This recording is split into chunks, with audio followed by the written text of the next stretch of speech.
Sejam bem-vindos ao videocast Educa Paz, Família e Escola Juntos na Educação. Uma iniciativa do Metrópolis em parceria com os colégios maristas. Este é um espaço de reflexão onde professores, pais de alunos e especialistas irão compartilhar as suas experiências sobre o mundo da educação e abordar temas que impactam diretamente a vida de estudantes e educadores dentro da escola. Eu sou a Natália André, jornalista do portal Metrópolis, e eu vou mediar os 10 episódios que serão lançados semanalmente nas nossas redes sociais e no site metrópolis.com. Em cada um deles, a gente vai explorar as perspectivas, ideias e soluções que moldam o presente e o futuro da educação. Vamos lá? No episódio de hoje, eu recebo aqui no estúdio a doutora em Educação pela UNB e servidora do GDF, Liana Correia, e a gerente de marketing do Marista Centro-Norte, que também é membro do Comitê Marista de Proteção à Criança e ao Adolescente, Irene Simões, para falarmos sobre rede de proteção dos direitos de crianças e adolescentes. Obrigada pela presença, meninas. Bom, vamos lá. Uma rede de proteção é o conjunto de entidades, profissionais e instituições que atuam para garantir apoio e resguardar os direitos de crianças e adolescentes. Destacam-se nesse grupo representantes do poder público e da sociedade civil, órgãos autônomos como os conselhos tutelares e escolas. O Estatuto da Criança e do Adolescente prevê um sistema de garantia de direitos da criança e do adolescente. A ideia do sistema é garantir a articulação intersetorial que envolva diferentes instâncias públicas, governamentais e sociedade civil no sentido de, abre aspas, promover, defender e controlar a efetivação dos direitos civis, políticos, econômicos, sociais, culturais, coletivos e difusos em sua integralidade, em favor de todas as crianças e adolescentes, fecha aspas. Vamos então às perguntas. Eu começo com a Liana. Liana, o que é a rede de proteção? Bom, então vamos lá. Quando a gente começa a falar de rede de proteção, a sua introdução foi muito boa, porque você já deu algumas pistas, né, do que é a rede de proteção. Então é bom a gente partir do nosso marco legal, a gente partindo da Constituição. A Constituição ela inaugura a questão da criança e do adolescente como um direito, como um sujeito de direito, né? Então ela inaugura. E depois, em 90, a gente teve o ECA. Então, quando a gente fala de rede de proteção, quem é que está sendo protegido? A criança. Por quê? Porque é um sujeito de direito. Ele tem os mesmos direitos, as mesmas prerrogativas que um adulto tem. E protege do quê, né? O seu rol de direitos. Então, a Constituição, já no artigo 227, ela lança ali um rol de direitos. A criança e o adolescente tem direito à saúde, tem direito à vida, tem direito à proteção, tem direito ao lazer, tem direito ao esporte. Então, esse rol de direitos é que é protegido. Então, quem vai ser o alvo da proteção é a criança, o que se protege? O rol de direitos. E quem é responsável por essa proteção? Esse conjunto articulado e intersetorial. E aí, na sua introdução, você usou essa palavra da intersetorialidade, que é uma palavra-chave para a gente entender a rede de proteção, porque quando a gente trata um problema complexo, eu não tenho como oferecer uma solução simples. Sim. Então, se eu estou tratando de um problema complexo, eu vou ter que fazer um conjunto articulado, ordenado, orgânico, de várias instituições, tanto do Estado quanto da sociedade, né, da sociedade civil, em prol dessa proteção. Então, quando a gente fala de um conjunto de serviços articulados, esse conjunto tem que fazer o quê? Restabelecer aquele rol de direitos que, de alguma forma foi lesado para quem? Para a criança e para o adolescente. Então, eu não sei se ficou claro, então é essa perspectiva de você sempre proteger. A rede, para que ela serve? Para restabelecer o direito. E como os direitos são muitos, e aí você precisa de muitos órgãos, né? Então, a Constituição, lá no artigo 227, quando ela fala é dever do Estado, é dever da sociedade, é dever da família, ninguém está de fora. Sim. Ninguém ficou de fora. Exatamente. Então, assim, todos eles, né, todas essas organizações, público, privadas, todo mundo tem a responsabilidade de zelar pela garantia desse rol de direitos que está posto tanto na Constituição quanto no Estatuto da Criança e do Adolescente, que é de 90, que vem para confirmar esse rol de direitos. Perfeito. Irene, dentro da escola, vocês acompanham muito, obviamente é isso, né? Fazem parte dessa rede de proteção, mas também acompanham o resultado dessa rede de proteção. O que eu quero dizer, assim, vocês podem notar violências que essas crianças podem estarem sofrendo por todos os lados, né? Inclusive pelo meio virtual. Quais são essas violências mais recorrentes que vocês percebem? Então, no âmbito escolar, né, a escola acaba tendo um papel mediador também, porque nem sempre a violência acontece no contexto escolar. Às vezes ela é identificada, né, por um profissional da educação, mas ela ocorre externamente, né? Mas a escola também tem essa obrigação de encaminhar, né, essa denúncia ou essa suspeita, né, de violação de algum direito para os órgãos competentes, né? Nesse âmbito, o Conselho Tutelar é um órgão muito parceiro, né, do colégio e das escolas, e é com quem a gente se relaciona mais diretamente. Em relação aos tipos, né, de violações de direito mais recorrentes no âmbito escolar, eu poderia dividir em pequenos grupos, assim. Então, primeiro a violência física, e aí o ato mesmo, né, da violência que coloca em risco a integridade física, né, desse estudante. A violência psicológica, que... Desculpa, mas a física talvez é mais fácil de ser notada. Mais fácil de ser notada, porque ela, às vezes ela pode ter alguma marca mesmo física, um hematoma, né? E aí isso faz com que o profissional que está mais em contato com a criança identifique, né?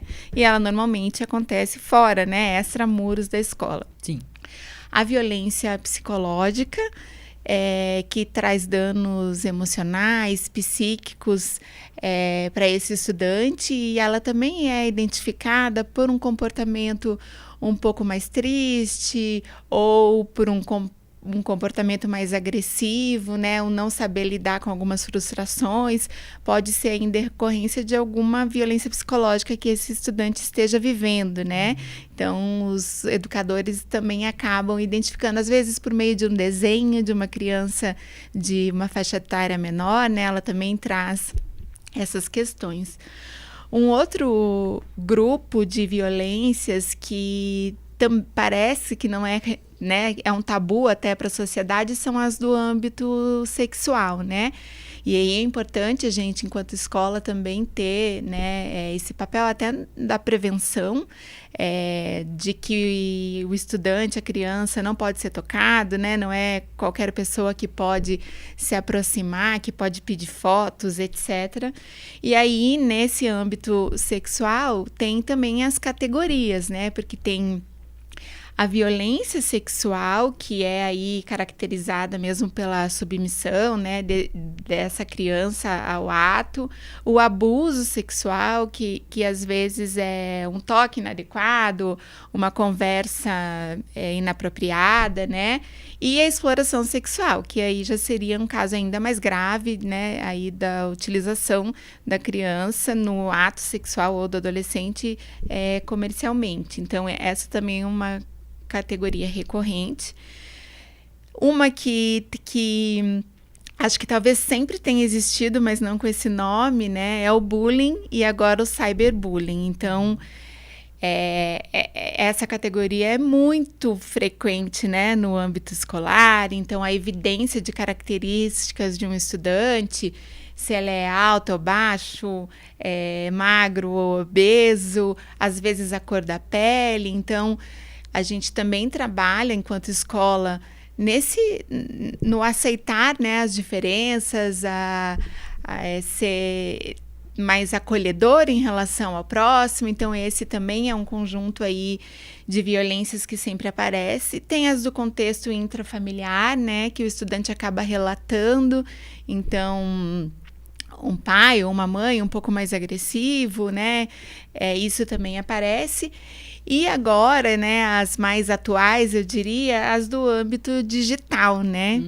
Então, a pornografia infantil, né, a veiculação aí de imagens de crianças, né, nuas, o sexting, né, então a solicitação direta de imagens de crianças e adolescentes, o diálogo inapropriado, solicitando, às vezes o adulto se fazendo passar por outra criança, né, a sextorção, que é quase que uma Me fugiu o termo. A sextorção, você acaba extorquindo a pessoa, né? Então, fazendo com que ela fique apreensiva e com medo, e você fica ameaçando de divulgar imagens, né, já enviadas anteriormente da criança ou do adolescente nu, e isso também acontece com frequência.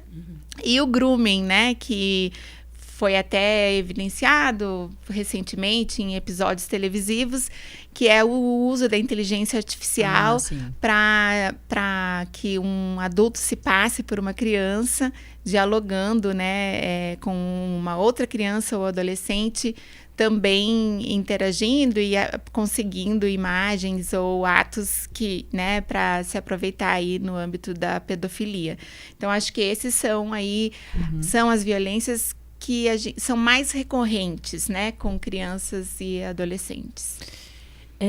Liana, o que a rede de proteção deve proporcionar, né? Eu imagino que além da identificação, é o combate, é o acompanhamento. Fala um pouquinho mais sobre isso. Certo. Nessa questão da violência, se você me permite, eu vou voltar um pouquinho, porque no âmbito da escola, a escola é um recorte da sociedade, né? Então, especialmente na rede de escola particular, é um recorte mais específico ainda, né? Mas um bom termômetro é a gente ver quais são os dados que o Ministério da Cidadania notifica a partir do Disque 100. Então, todo ano o Ministério solta, né, as pessoas que procuraram, que fizeram denúncia. Essas denúncias, a maior parte delas se referem a que tipo de violência, né? Então, quando o Ministério ele cruza esses dados, as violências são cruzadas. Então, quando a gente tem, por exemplo, uma criança, um adolescente que está num contexto de violência sexual, certamente ele já está no contexto de negligência, de violência psicológica. Então, você tem um cruzamento de violências. Então, assim, é muito sutil. Então, assim, você não chega, assim, repentinamente na violência. Você já vem de uma construção. Por isso que é tão importante essa rede estar atenta, né, especialmente na escola, porque quando certamente você já tem erros que antecedem a questão da violência sexual. E tem um relatório da Unicef, que é o Panorama de Violência Letal e Sexual, e ele vai mostrando, né, os dados desse panorama, eles coletaram a partir de ocorrência policial. Os dados do Disque 100 são as notificações de que pessoas que ligam para fazer a denúncia, né? E esse relatório da Unicef, por exemplo, a partir das ocorrências policiais, ele mostra um dado alarmante, assim, de que a cada 15 minutos uma criança é vítima de violência sexual. Nossa. Então, assim, é uma coisa absurda. E essas violências, 51% das vítimas de violência sexual são crianças. E dessas vítimas, mais de 80% são no âmbito familiar. Dentro de casa. São dentro de casa. Então, assim, por isso que eu quis retomar isso, que a gente imagina no tempo da pandemia, né? No tempo da pandemia, escolas fechadas, que muitas vezes a escola é o único espaço de interlocução entre a criança e alguém que possa... para quem ela pode pedir socorro. Sim. Então, a escola é esse lugar, né? Então, assim, o que faz a rede de proteção diante disso, né? A rede de proteção, como a gente falou no início, ela é muito ampla. Por quê? Porque você tem funções específicas e você tem funções complementares. Então, cada órgão, ele vai ter... Ele é específico, mas ele não trabalha só. Uma outra palavra que é chave para entender, eu falei primeiro da intersetorialidade. Isso. A outra palavra-chave é a incompletude. A noção de incompletude é que não existe nenhum órgão ou nenhuma política ou nenhuma instituição que sozinha vai dar conta. Ela não vai dar conta. Então, necessariamente, quando eu vou procurar o Conselho Tutelar, como ela falou, né, para você fazer a notificação, o Conselho ele vai identificar quais são os órgãos que ele vai poder ativar. É o órgão de saúde? Às vezes ele precisa. Se for uma criança que foi vítima de violência sexual, ela precisa imediatamente ser encaminhada para o hospital para fazer o uso de medicações, né, pelas questões de doenças sexualmente transmissíveis. Então, é a rede de assistência social, é a rede... Então, assim, aí ela vai ter que identificar essa questão e o que ela vai identificar. Porque o Conselho Tutelar, ele não vai investigar. Ele precisa, às vezes, encaminhar para a Justiça, é o Ministério Público, é a polícia, é a rede de saúde, é a rede de educação. Então, a gente vai identificar e aí dentro dessa engrenagem toda a gente vai ver ali quais são as peças que a gente vai colocar em andamento. Sim. Irene, eu queria que você falasse então ainda mais sobre a parte da escola, né? Dentro dessa rede de proteção. Você já falou bastante para a gente sobre as violências recorrentes, mas como que a escola está aí inserida na rede de proteção, né? Qual é a parte dela exatamente nisso tudo? Tá. Antes ainda de falar sobre o papel da escola, eu lembrei de mais uma violência que tem sido cada vez mais frequente, que é a alienação parental. Ah, sim. Então, né, o ato de um dos genitores, né, interferir psicologicamente, né, com a criança e com o adolescente, criando repúdio, distanciamento e até a não manutenção do vínculo emocional, né, com um dos genitores, tem sido muito frequente com o aumento do número dos divórcios, né, e das novas configurações familiares. Então, eu gostaria de resgatar, sim, porque me passou antes. O papel da escola. Então, o papel da escola, como eu iniciei falando, tem esse papel fundamental na mediação, né? Porque muitas vezes ocorre extramuros da escola e a escola acaba tendo a obrigação, né, também de fazer a notificação para os órgãos competentes. Então, esse é um dos papéis e de atuar em rede, né, no sistema de garantia de direitos. O outro, claro que até parte do processo educativo é atuar na prevenção.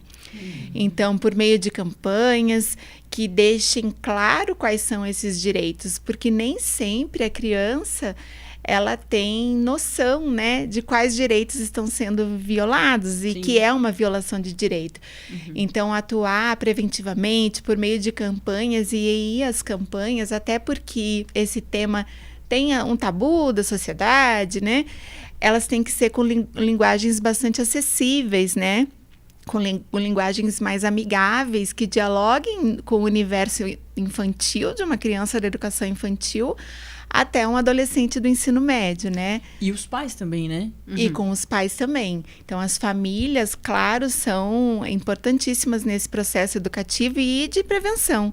Sim. Então, esse é o papel da escola e, para além disso, eu acho que as escolas, os colégios, escolas que possuem canais de denúncias, que facilitam também com que, especialmente os adolescentes, né, possam trazer as suas dores e possíveis denúncias oficiais, né, é importante, especialmente de forma anônima, porque normalmente se acontece no ambiente familiar ou no próprio ambiente escolar, vem junto, né, com o episódio o medo de fazer a denúncia, né, porque normalmente é uma pessoa que exerce uma liderança sobre a criança. Então, ser um canal anônimo é importante, e a confiança, né, dos vínculos com orientadores educacionais, com pessoas próximas, para que elas se sintam abertas também para dialogar sobre essas possíveis violências. Muito bom. A gente está chegando no finalzinho. Liana, quer acrescentar mais um? Eu queria deixar registrado também, que é importante, que o Disque 100, sim, que é um número que recebe qualquer denúncia que seja de violação de direitos humanos, mas, né, quem está nos ouvindo, se tem alguma, né, algo para contar, algo para relatar, porque não cabe à escola, não cabe a nós fazer esse papel da investigação. Sim. A demanda, quem vai fazer o conselho tutelar, né, mas qualquer órgão, a delegacia da criança e adolescente, quem vai investigar é a polícia, quem vai fazer a denúncia é o Ministério Público, mas liga no Disque 100, porque o Disque 100 vai acolher sua denúncia, vai procurar quem é o órgão ali dentro do Estado que vai encaminhar, fazer os devidos encaminhamentos para os órgãos competentes, né? E a escola, por ser esse espaço de interlocução, é muito importante que seja um espaço onde a criança ela possa falar, onde ela onde ela possa trazer a questão dela e a escola acolher isso e registrar, e por escrito. É importante que esse registro com a maior riqueza de detalhes, para que o conselheiro tutelar ele possa atuar, ele possa acionar a rede que ele precisa mobilizar. Nesse âmbito, inclusive, né, tem a escuta protegida, né, que é essa segurança da criança. Então, também a não identificação dela, a não divulgação dos dados em relação a essas violências é importante para que a gente proteja, né? São menores de idade, então é importante que seus direitos também nesse âmbito sejam resguardados, né? E que também eles se sintam à vontade, né? Que imagino que isso também deva ser super difícil. Eles conseguirem encontrar esse espaço acolhedor na escola para conseguirem conversar sobre isso, né? Sobre abusos, enfim. Foi muito rápido. Muito. Esse foi mais um episódio do videocast Educa Paz, Família e Escola Juntos na Educação, uma iniciativa do Metrópolis em parceria com os colégios maristas. Por 2 meses, a gente vem explorando as perspectivas, ideias e soluções que moldam o presente e o futuro da educação. Hoje eu conversei com a doutora em Educação pela UNB e servidora do GDF, Liana Correia, e também a gerente de marketing do Marista Centro-Norte, que também é membro do Comitê Marista de Proteção à Criança e ao Adolescente, Irene Simões. Sobre rede de proteção dos direitos de crianças e adolescentes, muito obrigada mais uma vez pela presença. Tá certo, de nada. Obrigada. E para você ver esse episódio e os próximos, os que já foram também, fica de olho nas nossas redes sociais e no site metrópolis.com. Até a próxima!